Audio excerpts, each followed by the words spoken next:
Mag-ingat ka sa lugar na dadayuhin mo. Baka barangay na pala ng aswang yan.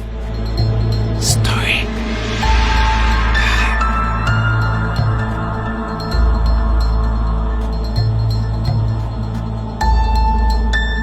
Ako si Jessa at meron akong karanasan na gustong ibahagi sa inyo. 2014 nangyari ito sa isang barangay sa Cebu na hindi ko natutukuyin kung saan.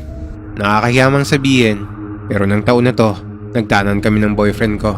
Pero naging asawa ko rin naman siya at nagkaroon kami ng 2 anak.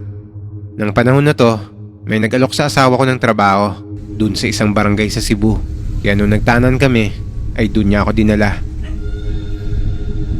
Pagdating namin sa barangay na to, napakaliblib. Hindi ko alam kung hanggang ngayon ganun pa rin doon. Kasi 11 taon na rin ang nakakalipas. Yung barangay na to, para siyang sitio. Pagdating namin sa barangay na to, gabi na. Yung kinuha naming paupahan, looban pa siya. Parang likod ng maraming bahay. May mga bahay naman sa paligid ng kalsada. Pero liblib talaga ang dadaanan mo bago mo marating ang paupahan na to. Para bang yung main road lang ang may mga bahay. Pero pagpasok mo sa looban o likuran nito, magubat na siya. Pagdating namin sa tapat ng bahay na uupahan namin, sinalubong kami ng landlady. Pagkita ko sa kanya, nagtaka ako. Kasi parang wala siyang kanal sa pagitan ng ilong at bibig niya. Tapos nagtaka ako kasi hindi kami inikot at tinuro ng landlady na to sa loob ng bahay na uupahan namin. Hindi siya pumasok. Nasa labas lang siya. Mabait naman siya pero napakatahimik. Matapos to, hindi ko alam pero medyo kakaiba ang pakiramdam ko ng gabing to. Yang ginawa ko, naglagay ako ng asin sa mga bintana. Anong ginagawa mo? Naglalagay ako ng asin. Wala lang. Para kasing iba yung aura ng lugar na to. Hindi ko gusto. Matapos kong gawin to, ni minsan hindi pumasok yung landlady namin sa bahay na to. Kahit nagre-report na ako na may bara yung inidoro ng CR namin, wala pa rin. Hindi pa rin siya pumapasok para silipin kung totoo nga bang may sira o wala yon.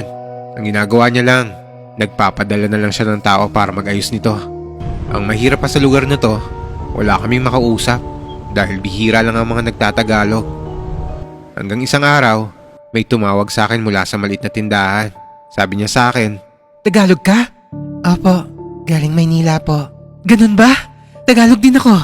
Taga dito kasi napangasawa ko. Matagal na ako rito. Mababait naman yung mga tao rito. Pero huwag ka na nga lang lalabas pag madilim na. Wala na kasi masyadong tao rito sa labas. Delikado na lalo na pag madaling araw. Minsan sa ganyang oras lumalabas yung mga mga magnanakaw. Magnanakaw? Oo, meron ditong mga magnanakaw eh. hindi ko alam kung anong ibig niyang sabihin sa mga magnanakaw. Pero hindi ko na inusisa pa to. Dahil baka bigla niyang sabihin sa akin na yung tinutukoy niyang magnanakaw ay aswang pala. Pero hindi naman ako naniniwala sa mga aswang. Dahil wala pa akong nakikitang ganun sa tanan ng buhay ko. Pero may isang beses, yung asawa ko nasa site o location para magtrabaho. Bali umaga na siya nakakauwi. Nang gabing to, nahihirapan ako makatulog. Kaya habang nakahiga lang ako, nakatingin lang ako sa kisame ng kwarto namin. Hanggang may narinig ako, parang pagaspas ng pakpak. Mahina at mabagal lang to. Parang kung iisipin mo, para siyang pagaspas ng pakpak ng manok. Pero sobrang bagal at mahina lang to. Dahil first time kong makarinig nito, kinabahan talaga ako. Pero hindi ko sinilip kung ano yon. Pinilit ko na lang yung sarili ko na matulog. Kinabukasan, habang nagsasampay ako nito ng kumot sa may bandang gate namin, nakita akong may dumaan na buntis sa labas. Kaya dito ko na naisip na kaya pala meron ako naririnig na ganun kagabi.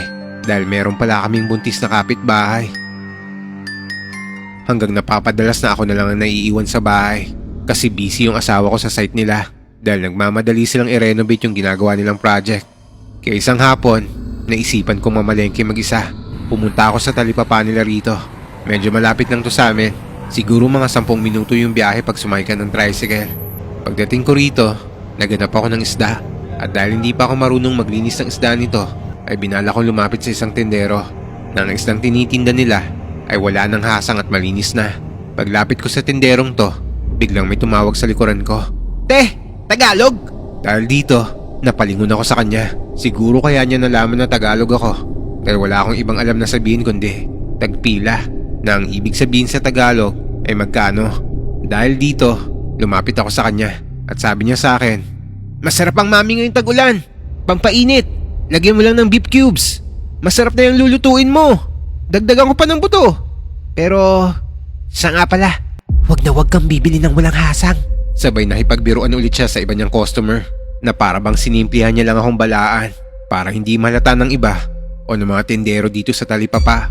Hindi ko alam kung anong meron sa walang hasang na isda o kung bakit niya ako pinipigilang bumili nun. Kaya sa iba na lang ako bumili nito. Ang huling experience ko sa sitio na to, ito yung pinaka nakakatakot para sa akin. Linggo nito, nag-isip kami ng asawa ko na maglakad-lakad. Dito lang din malapit sa inuupahan namin. Mga 5:30 AM or 6 AM ata to. Habang naglalakad kami, may nakita kaming parang chapel na maliit. Wala tong cross, ribulto, o kahit na ano. Basta, mukha siyang chapel at puro grills lang. At dahil linggo nito, meron ng mga tao sa loob ng chapel na to na nagsisimba. At habang naglalakad kami padaan dito, nagtaka kami kasi lahat ng tao sa loob ng chapel na to nakatingin sa amin. Mapabata, matanda, babae o lalaki man, nakatingin silang lahat sa amin at walang kumikibo sa kanila. Nakasunod lang yung tingin nila sa amin habang papalayo kami. Sinabihan na lang ako ng asawa ko na wag mo nang tignan, diretso na lang tayo ng lakad.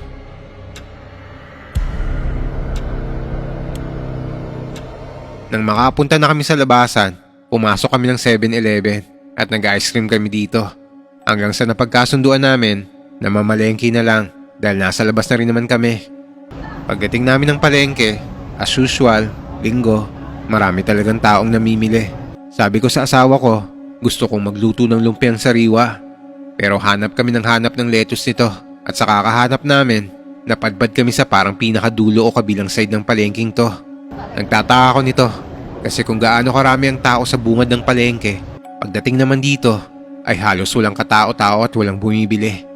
Hanggang sa kakaikot namin dito, may nakita akong matadero, mahaba ang buhok, parang lagpas balikat at medyo chubby siya.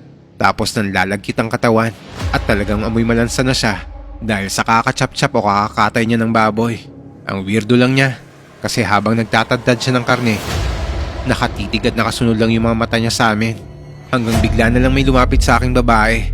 Sabi niya, ano raw ba ang hinahanap ko? Hindi ko pa nasasagot yung tanong niya pero pinipilit niya na kaming sumama sa kanya dahil baka meron daw siya noon. Ewan, parang desididong-desidido siya. Kaya sumunod na lang kami sa kanya sa tindahan nila. Bumalik kami ulit dun sa kabilang parte ng palengke kung saan maraming tao. Pagdating namin sa tindahan niya, sinabi ko yung hinahanap kong gulay. Pero sabi niya, wala raw siya ng gulay na hinahanap ko. Dito ko na naisip na baka sinundan lang kami ng batang babae na to para iiwas dun sa kabilang parte ng palengke. Pero may nakapagsabi nga sa amin na wag raw kaming pupunta sa kabilang parte ng palengke na yon nang walang nakakakita o nakakaalam dahil baka hindi na raw kami makalabas sa palengke na yon.